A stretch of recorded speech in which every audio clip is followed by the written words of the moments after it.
आवाज नमस्कार। Today's topic is understanding the human being comprehensively. मनुष्य को आज के लेक्चर में व्यापक तौर पे उसकी अवधारणा को समझना है कि मनुष्य होना होता क्या है। जब हम एक मनुष्य की बात करते हैं तो वास्तव में किन किन चीज़ों की हम अपेक्षाएं करते हैं। इसके पहले के जो 2-3 लेक्चर हैं उन 2-3 लेक्चर में हमने UV1 यानी यूनिवर्सल ह्यूमन वैल्यूज़ को जो हमने तीसरे या चौथे सेमेस्टर में पढ़ा था उस पर काफ़ी हम लोगों ने चर्चा की। और once again we try to recall and understand whatever we have already studied in prior lectures, in prior semesters. Right now we are going to proceed with understanding the human being comprehensively. But before starting this session, we have to understand what is the approach of this particular content, how we have to approach to this content, what is its methodology. Because without reliable methodology, we cannot access to the reliable conclusion. So methodology must be very clear. Methodology must be scientific, that must be reliable, that must be verifiable, that must be overall scientific. Without scientific temperament, we are not here to just give you sermons, just give you preachings. कोई प्रवचन नहीं करना है, बल्कि वैज्ञानिक स्तर पे तमाम वैज्ञानिक तौर तरीके से हमको मनुष्य और उससे जो जुड़े हुए घटक हैं, कंपोनेंट्स हैं, उनको समझना है। तो the name of the topic is understanding the human being comprehensively and we will start from human aspirations and its fulfilment. We have to, under this topic we have to understand human aspirations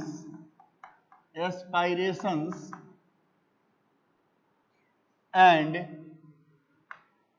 its fulfillment। मानवीय आकांक्षाओं और उनकी पूर्ति के मुद्दे पर हम यहाँ बड़े व्यापक ढंग से विचार करेंगे। सबसे पहले, what is the course objective?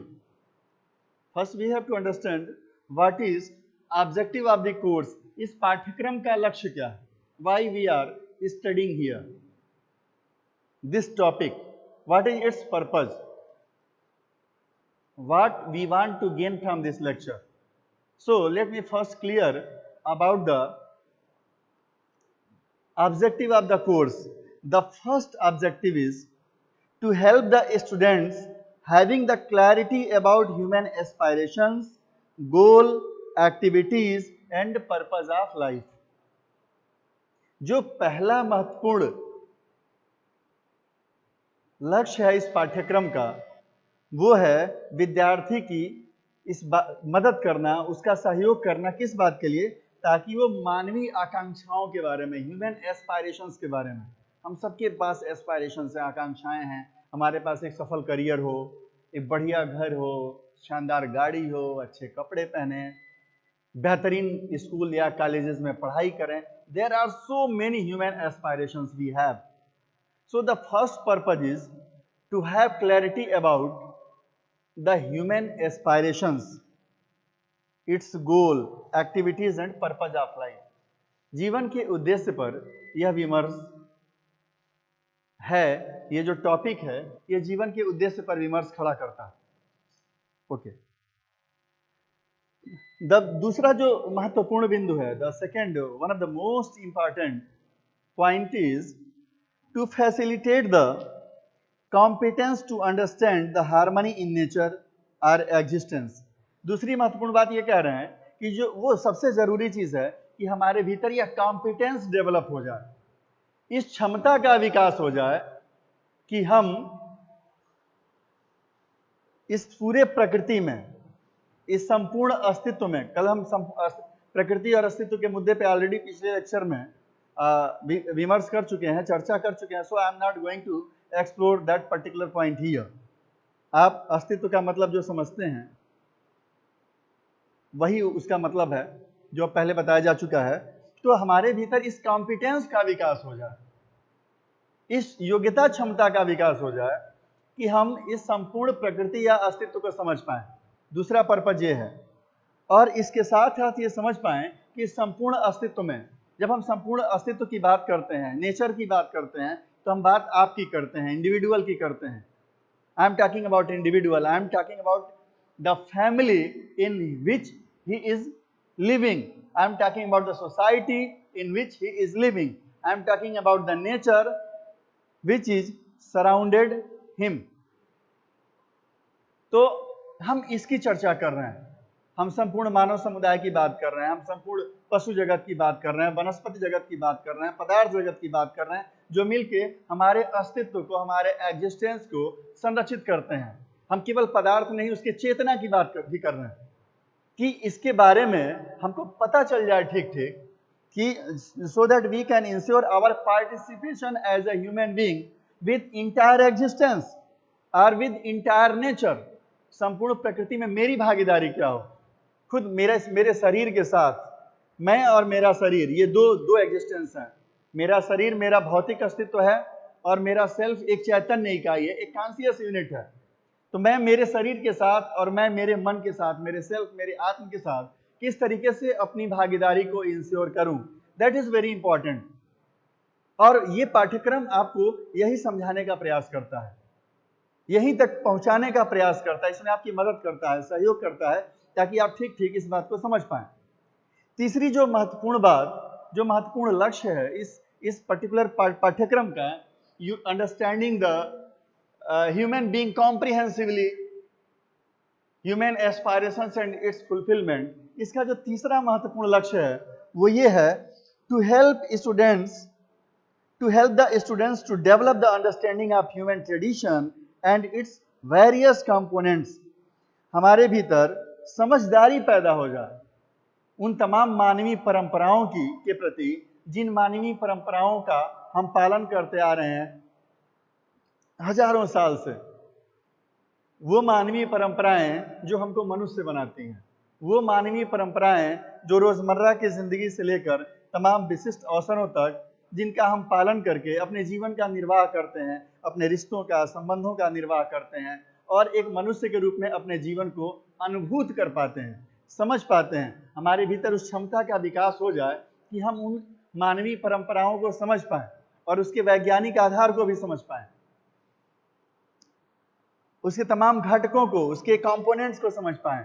चाहे ये परंपरा भाषा की हो, चाहे ये परंपरा धर्म की हो, या ये परंपरा त्योहारों की हो, या ये परंपरा शिक्षा की हो, या ये परंपरा जो रोज बरोज के हमारे आचरण से जुड़ी हुई हो, हमारे विचार करने के तरीके से जुड़ी हुई हो, विचार परंपरा जो हमारी है, बौद्धिक परंपरा जो हमारी है, सांस्कृतिक परंपरा जो हमारी है, हमारी परंपराओं के जितने भी आयाम हमारी जिंदगी में खुलते हैं, उन सबके प्रति एक वैज्ञानिक समझदारी पैदा हो, किसके रेस्पेक्ट में, हमारी आकांक्षाओं और उनको पूरा करने के रेस्पेक्ट में। ऐसा प्रयास इस पाठ्यक्रम में किया गया है।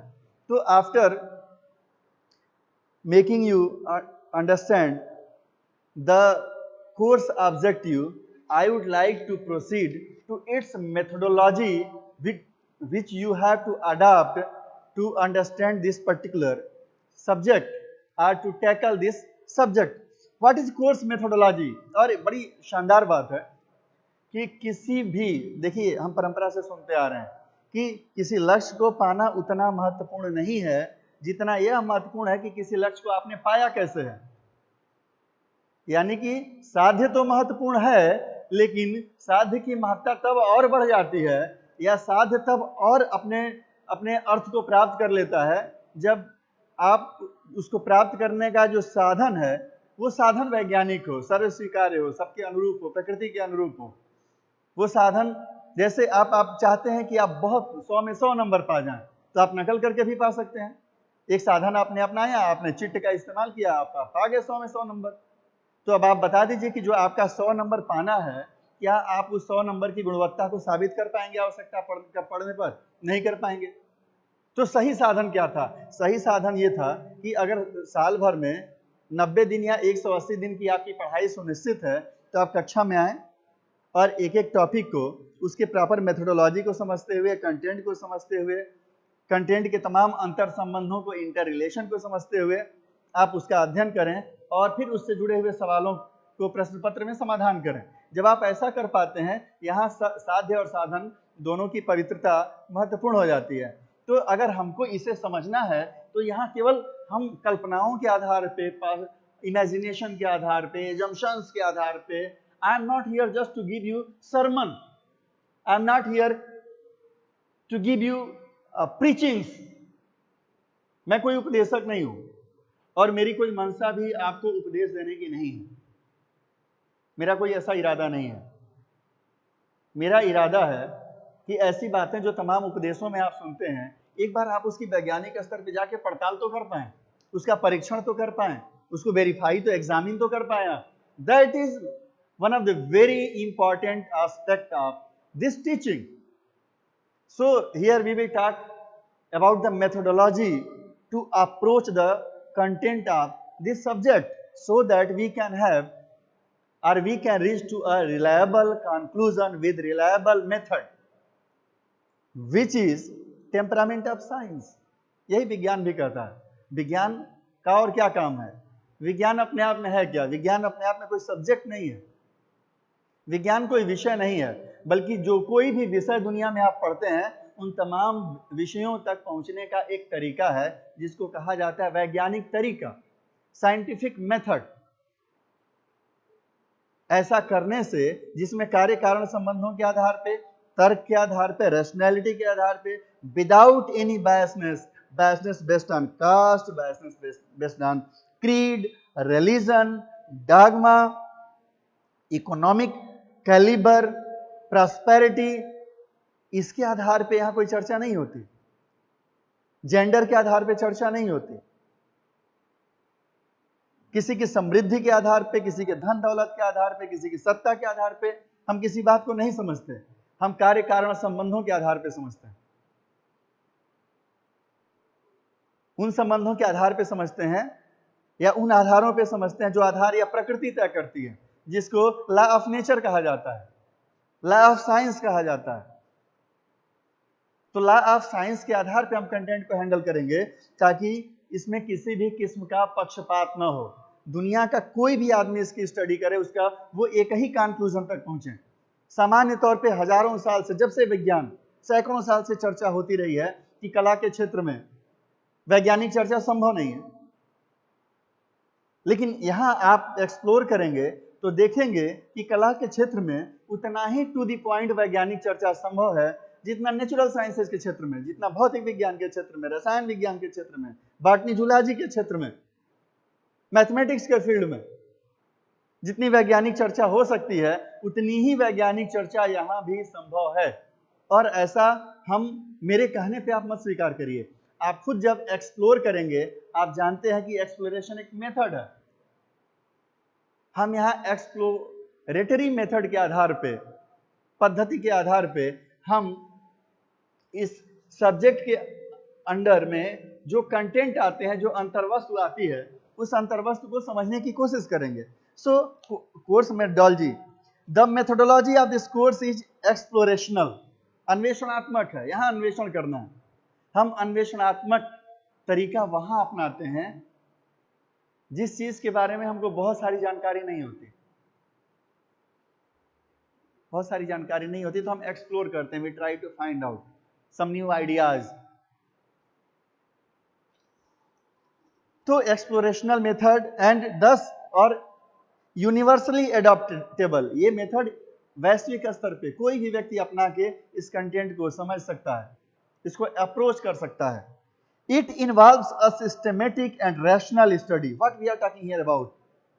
It involves a systematic and rational study. And what is definition of science? The definition of science is systematic and well-organized study of anything. किसी भी चीज का सुसंगठित, सुव्यवस्थित अध्ययन विज्ञान है। तो यहाँ भी हम सुसंगठित और सुव्यवस्थित अध्ययन ही कर रहे हैं। आधार क्या है? रैशनल स्टडी, तार्किक तरीका, अध्ययन का तार्किक तरीका। तो it involves a systematic and rational study of the human being. Content हमारा कौन है? Human being, vis-a-vis the rest of the existence. Human being के साथ शेष सारे रेस्ट ऑफ द एग्जिस्टेंस मतलब मनुष्य के अलावा जो हमारा वनस्पति जगत है, पशु जगत है या पदार्थ जगत है, इन सबका अध्ययन हम करेंगे। किसके रेस्पेक्ट में? मानवीय आकांक्षाओं और उसकी पूर्ति के संबंध में। It is free from any dogma or set of dos and don't dos related to values. हम जो हमारी तमाम जीवन में मूल्य हैं, बड़ों का सम्मान करो, बड़ों की बेइज्जती नहीं करनी चाहिए, इनका अपमान नहीं करना चाहिए। I am not here to say you dos और don't dos on the basis of so many traditional values. I am not here to forward you from anything, any kind of behavior. I am here to just let you make able to understand whatever you are doing, that is scientific or rational or systematic or not. तो यहाँ कोई नैतिक शिक्षा नहीं है कि ये करना चाहिए, ये करना नहीं चाहिए। हम आपसे ऐसा कुछ कहने नहीं जा रहे हैं, या हम ऐसा नहीं कहने जा रहे कि ये बाइबल में कहा गया है, महाभारत में कहा गया है, रामायण में कहा गया है, गीता में कहा गया है, कुरान में कहा गया है, इसलिए आप फॉलो करिए क्योंकि किसी देवता ने कहा है, इसलिए आप फॉलो करिए क्योंकि किसी महापुरुष ने कहा है। हम ऐसा नहीं कह रहे हैं। हम तो ये कह रहे हैं कि आप इसलिए फॉलो करिए क्योंकि आप समझते हैं, उसके वैज्ञानिक तत्व को समझते हैं, उसके रैशनैलिटी को समझते हैं, उसके कारकों को, उसके फोर्सेस को आप समझते हैं। Whatever forces are underpinning in that particular behavior, here you are understanding on the basis of that. और आप इसलिए भी कोई काम नहीं कर रहे हैं क्योंकि मैं कह रहा हूं, आप इसलिए कोई काम करेंगे क्योंकि आप उसको ठीक ठीक समझते हैं, आपके पास उसकी समझ का एक वैज्ञानिक आधार है।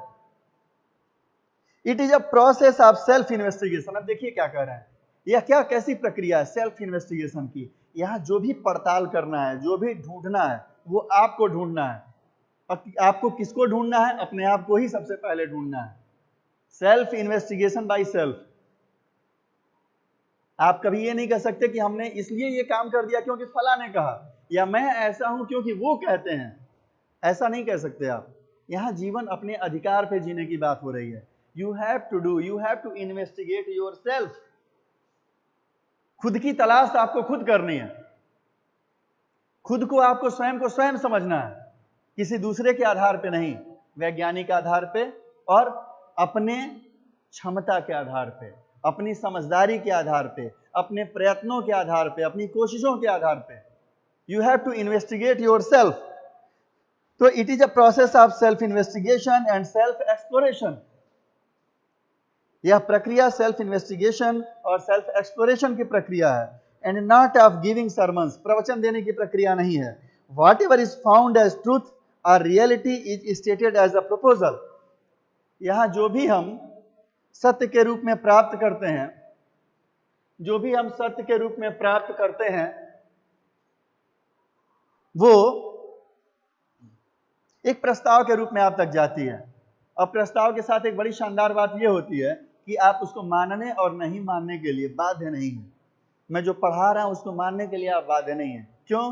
क्योंकि आपको सेल्फ इन्वेस्टिगेट करना है। मेरी जिम्मेदारी पे आपको अपनी जिंदगी नहीं जीनी है कि सर ने ये कह दिया इसलिए मुझे मानना है, सर ने कह दिया इसलिए मत मानिए। आप इसलिए मानिए क्योंकि आप समझते हैं, आप उसकी जिम्मेदारी खुद उठाइए। मानने के आधार पर जीना ही नहीं है।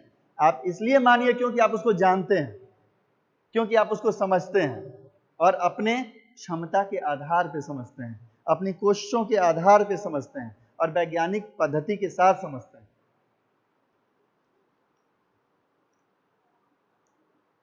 Whatever is found as truth or reality is stated as a proposal, and the students are felicitated and encouraged to verify it in their own right, based on the natural acceptance and subsequent experimental validation.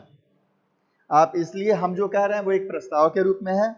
हम आपकी मदद करने के लिए यहाँ पे हैं, हम आपको प्रोत्साहित करने के लिए यहाँ पे हैं कि हमारे मदद, हमारे सहयोग, हमारे प्रोत्साहन के माध्यम से जो भी बातें कही जा रही हैं, जो भी प्रस्ताव आप तक पहुंचाया गया, आप उस प्रस्ताव को स्वयं वेरीफाई कर पाएं, उसकी पुष्टि कर पाएं कि हाँ जो कहा जा रहा है वो सही है। और इस पुष्टि का आधार क्या है? Natural acceptance. और मैं मान के चल रहा हूं कि क्या नेचुरल एक्सेप्टेंस है, आप इसको पूर्ववर्ती पाठ्यक्रम में पढ़ चुके हैं और इसको ठीक ठीक समझते हैं। जैसे नेचुरल एक्सेप्टेंस, स्वाभाविक स्वीकृति का उदाहरण दें ऐसी चीजें जिनको स्वीकार करने से आपके मन में विरोध का भाव पैदा नहीं होता। जैसे सम्मान का नेचुरल एक्सेप्टेंस है, दुनिया का कोई भी आदमी दुनिया के किसी आदमी का सम्मान करे उसको अच्छा लगता है, लेकिन सम्मान का मतलब चापलूसी नहीं है। कोई भी आदमी प्रेम करे, कोई भी आदमी सहयोग करे, कोई भी गौरव का भाव रखे, ग्रेटिट्यूड का भाव रखे, ये जो तमाम नेचुरल फीलिंग्स हैं, इन नेचुरल फीलिंग्स की स्वीकृति दुनिया के किसी भी आदमी को बिना विरोध के होगी। नेचुरल एक्सेप्टेंस उन भावों का, जिन भावों को लेकर कोई मन में विरोध पैदा ना हो, उन्हीं का नेचुरल एक्सेप्टेंस होता है। और इसको आप एक्सपेरिमेंटली इसकी वैलिडिटी को चेक कर सकते हैं। अगर मैं आपको गाली दूंगा तो आपको विरोध पैदा होगा, लेकिन मैं आपके साथ सहयोग करूंगा तो आपके मन में विरोध पैदा नहीं होगा। मैं नमस्कार करूंगा तो आपके मन में स्वाभाविक स्वीकृति हो जाएगी मेरे नमस्कार की, लेकिन मैं गाली दूंगा तो आप विरोध करेंगे। तो आप एक्सपेरिमेंटली वैलिडेट कर सकते हैं अपने जीवन में चेक करके, इसकी वैधानिकता की जांच पड़ताल कर सकते हैं, पुष्टि कर सकते हैं इसकी। और हमारा काम विद्यार्थी को इसके लिए सहयोग करना है। This process of self exploration takes the form of a dialogue between the teacher and the students. इसकी जो प्रक्रिया प्रारंभ होती है वास्तव में वो विद्यार्थी और शिक्षक के बीच में संवाद की प्रक्रिया के रूप में शुरू होती है। मैं यहाँ से आपसे बातें कहता हूँ, आप वहाँ सुनते हैं, हमारे आपके बीच में संवाद होता है, आप अपनी बात करते हैं, मैं अपनी बात करता हूँ, फिर हम दोनों इन बातों, ये प्रक्रिया जब शुरू होती है तो ऐसी पद्धति है इसकी कि शिक्षक से शुरू होती है और स्वयं आपके अपने में चलने लगती है। It starts with in you. So dialogue between the teacher and the students to begin with and then to continue within the student leading to continuous self evolution। और जब आपके भीतर ये प्रक्रिया चलनी शुरू हो जाती है तो आपके भीतर निरंतर लगातार सेल्फ इवोल्यूशन की प्रक्रिया शुरू होती है। यह संवाद की प्रक्रिया आपको सेल्फ इवोल्यूशन की तरफ लेके जाती है। आप इवाल्व करते हैं, बाहर की तरफ फैलते हैं और बाहर की स्वयं को समझने के बाद शेष संसार के प्रति आपकी दृष्टि विकसित होनी शुरू हो जाती है, क्योंकि आप अपने आप से संवाद करना शुरू करते हैं, अपने आप से बातचीत करना शुरू करते हैं, अपने डिजायर, अपनी आकांक्षाओं को वैज्ञानिकता के धरातल पर उसकी पड़ताल करना शुरू कर देते हैं, उसको जांचना परखना शुरू कर देते हैं कि मेरे डिजायर्स का नेचुरल एक्सेप्टेंस है कि नहीं, इसका एक्सपेरिमेंटल वैलिडेशन पॉसिबल है कि नहीं, इसका वेरिफिकेशन पॉसिबल है कि नहीं।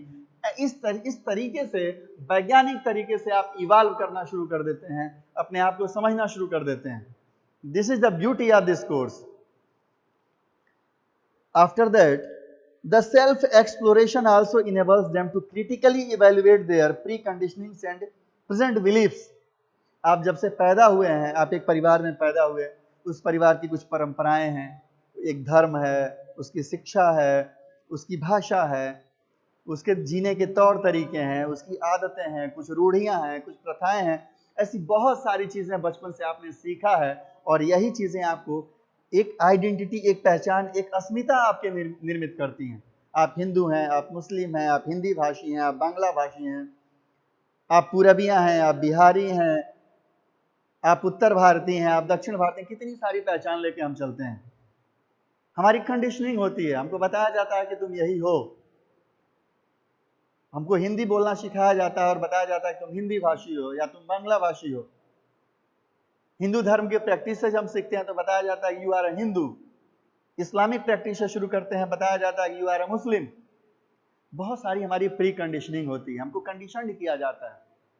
बहुत सारे विश्वास लेके हम चलते हैं, ईश्वर के प्रति विश्वास, ऐसे तमाम लोगों के प्रति विश्वास। अब हमको क्या करना है, ये जो हमारी प्री कंडीशनिंग है और जो हमारा बिलीफ है, विश्वास है, जो बचपन से हमें सिखाया गया है, ईश्वर से लेके व्यक्ति तक, व्यक्ति से लेके महान पुरुषों तक,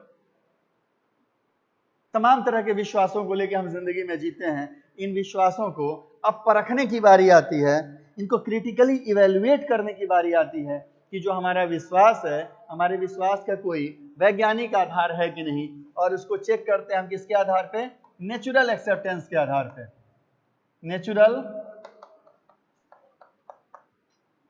एक्सेप्टेंस के आधार पे, अपनी नैसर्गिक स्वीकार्यता के आधार पे। ये नैसर्गिक स्वीकार्यता वो है जो हमारे भीतर इनबिल्ट है, जो जिस तरीके से कोई भी कंप्यूटर जो इनबिल्ट होता है, जो कुछ भी उसमें इनबिल्ट होता है, वही यह तय करता है कि बाहर से आने वाली चीजें उसके भीतर किस रूप में आएंगी। ये कंप्यूटर का अपना फीचर तय करता है कि वो किस सॉफ्टवेयर को एक्सेप्ट करेगा और किस सॉफ्टवेयर को डिक्लाइन कर देगा। ठीक उसी तरीके से जो हमारा नेचुरल एक्सेप्टेंस है, जब आप एक्सप्लोर करते हो, इवॉल्व करते हो, तब आप अपने बिलीफ्स को चेक कर पाते हो कि कौन सा विश्वास हमारा ठीक है, कौन सा विश्वास हमारा धारणीय है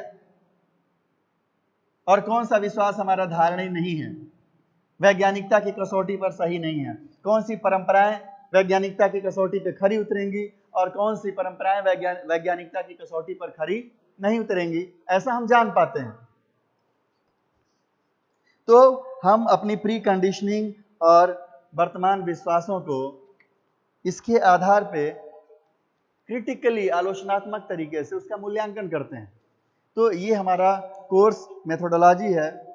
what is the time? Hello time. तो इसके बाद let me talk about the course syllabus. We have 5 modules in this particular lecture. We have 5 modules. In module 1, I will introduce you with this subject. Recently, we have talked about its methodology and its objective. In module 1, I will introduce you with this subject. In module 2, I will introduce you with understanding human being and its expansion. मानव के बारे में समझ और उसका विस्तार, इस पे हम चर्चा करेंगे। फिर हम चर्चा करेंगे एक्टिविटीज ऑफ द सेल्फ, जो हमारा आत्म है, जो हमारा सेल्फ है, अपने सेल्फ की गतिविधियों के बारे में, चाहिए विचार करने की जो हमारी कल्पना है, इमेजिनेशन है, थॉट्स हैं, आइडियाज हैं, ऐसे जो भी एक्टिविटीज उसमें होती हैं हमारे सेल्फ में, उन एक्टिविटीज को हम समझने की कोशिश करेंगे। उसके बाद से हम समझेंगे मॉड्यूल 4 में, इन मॉड्यूल 4 वी विल अंडरस्टैंडिंग को एग्जिस्टेंस विद अदर्स।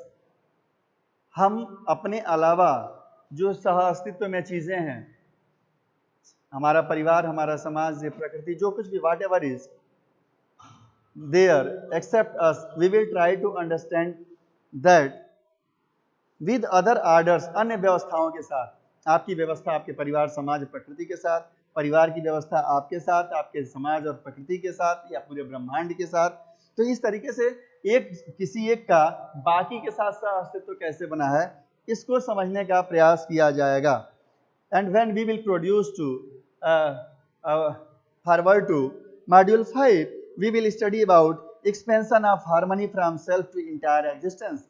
और अंत में जो हमारा ये बहुत कंक्लूसिव मॉड्यूल है कि एक्सपेंशन ऑफ हार्मनी, यानी कि व्यवस्था का विस्तार, कहाँ से, हमारे सेल्फ से संपूर्ण अस्तित्व तक किस प्रकार बना हुआ है। ये कोई रैंडम नहीं है, एक व्यवस्था है, और ये किस प्रकार बना हुआ है, हम इस पे चर्चा करेंगे। So in next lecture I will start with the introduction of this subject at first introductory point, introduction के लेवल पे, जिसको हम खोलेंगे, ओपन करेंगे जिस टॉपिक को, that is the basic human aspirations and their fulfilment through right understanding and resolution. ये कह रहे हैं कि मानव आकांक्षाओं को और उनकी पूर्ति को समझदारी के आधार पर कैसे समझा जाता है, हम इसकी चर्चा करेंगे। All encompassing resolution for a human being, it's details and solution of problems in the light of resolution. उस रिजोल्यूशन के कॉन्टेक्स्ट में हम तमाम समस्याओं के समाधान को समझने का प्रयास करेंगे। फिलहाल आज इतना ही। मैं उम्मीद करता हूं कि अब तक जो कुछ भी मैंने आपको बताया है पिछले 2-3 लेक्चर में और आज, इससे एक बार ठीक आप इस कोर्स के उद्देश्य, इसके पद्धति को, इसके वैज्ञानिक स्वभाव को समझ पाए होंगे, ऐसा मेरा विश्वास है। उम्मीद है कि आपको ये लेक्चर पसंद आएगा। Thank you very much.